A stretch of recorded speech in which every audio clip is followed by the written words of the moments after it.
প্রায় ১৬ ঘণ্টা দুর্ভোগের পর অবশেষে সিলেট বিভাগের পেট্রোল পাম্প ও সিএনজি রিফুয়েলিং স্টেশনগুলোর ধর্মঘট প্রত্যাহার করা হয়েছে।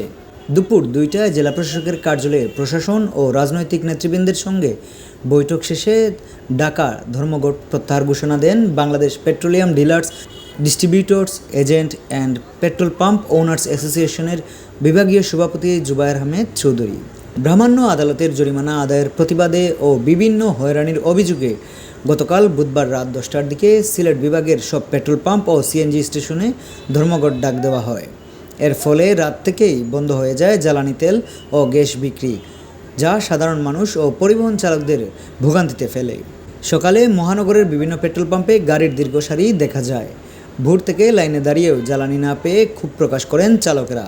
হঠাৎ করে ঢাকায় ধর্মঘটের যৌক্তিকতা নিয়েও অনেকে প্রশ্ন তুলেন।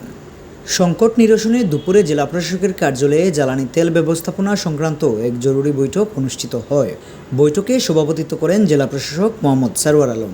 এতে উপস্থিত ছিলেন সিলেট সিটি কর্পোরেশনের প্রশাসক Abdul Kaim Chowdhury, police super doctor Jaber Sadek, মহানগর বিএনপির সভাপতি রেজাউল হাসান কয়েসলুদি এবং সাধারণ সম্পাদক এমদাদ আহমেদ চৌধুরী সহ রাজনৈতিক নেতা ও প্রশাসনের ঊর্ধ্বতন কর্মকর্তারা। বৈঠকে উভয় পক্ষের নিজেদের অবস্থান তুলে ধরেন এবং চলমান সংকট সমাধানে বিভিন্ন বিষয়ে আলোচনা করেন। পরে সমঝোতার ভিত্তিতে ধর্মঘট প্রত্যাহারের ঘোষণা দেওয়া হয়।